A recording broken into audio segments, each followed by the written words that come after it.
What's up, beautiful people of YouTube? Today I'm not going to be reviewing anything specific per se. Instead, I wanted to take a look at a list of LCD monitors I've compiled, which I believe would be the best for people with migraine. The list is fairly straightforward and hopefully not too complicated, but the requirements for a monitor making it on the list does need a little explanation. For a monitor to get on the list, it has to have three things. Possibly the most important thing a monitor has to have is a very low minimum brightness setting. Obviously, you can set any monitor's brightness setting to 0 in the on-screen display, but the luminance of different panels can vary greatly when the brightness is set to 0. Since so many migraineurs also suffer from photophobia, it's not surprising that the lower the minimum brightness setting, the easier it's going to be on your eyes and head. Which leads me to the second requirement, contrast ratio. There's no point in having a low minimum brightness if you can't tell what you're looking at when it's set to 0.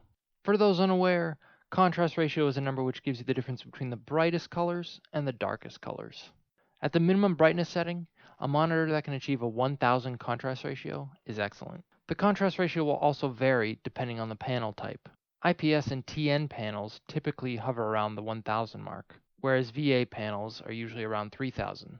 You also want a good contrast ratio so you're not constantly straining your eyes to view the screen, as this can also lead to headache. And the last but certainly not least important thing a monitor must be is flicker free. If you've been in the market for a new monitor recently, you may have seen them advertising this. This is a relatively new and welcome feature of a lot of monitors. One thing to keep in mind is that just because a monitor is advertised as flicker free does not necessarily make it so. Remember, you want a monitor that doesn't flicker at all brightness settings. After looking at hundreds of monitor reviews, I can tell you there are a lot out there that don't start to flicker until you drop that brightness setting. All the monitors on the list I provided are confirmed flicker-free by at least one review site.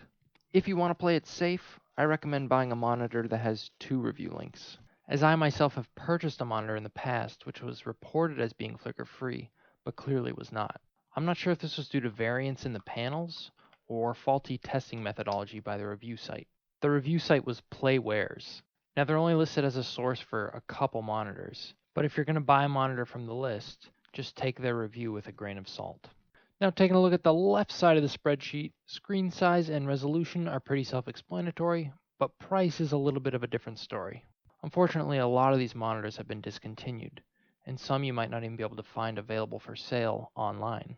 I did a price check for each monitor at the end of January, and the price you see there is just the lowest I could find. Keep in mind that prices fluctuate, and some of the discontinued monitors can even be purchased direct from the manufacturer's online outlet store. You'll notice on the spreadsheet in the minimum brightness column and contrast column, there's either 1 or 2 numbers. If there's only one number, I could only find one review source for that monitor, and the numbers correspond to their position in the cell, respectively. So for example, if we look at the BenQ 2440L, the first number in the minimum brightness column, 8, corresponds to the first number in the contrast column, 2667. If you see a tilde symbol, that just means approximately. And if you see the letters NR, that stands for not recordable, which just means that the luminance was too low to be accurately recorded. The letters BR stand for blur reduction. Those are only limited to the BenQ XL2430T. You can read more about that in the Tom's Hardware link. And the refresh rate I wouldn't worry too much about when it comes to migraines and headaches. 60 is the standard. You'll only really want more if you play a lot of video games. Anyway, that's going to wrap it up for me over here at Jeff's Review Corner. I will continue to update the spreadsheet as more eligible monitors become available. You can find a direct link to that in the description box below. I'm also happy to answer any questions you guys may have.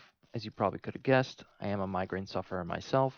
If you found the video helpful, please do go ahead and click that like button. It is appreciated, and I'll see you guys in the next one.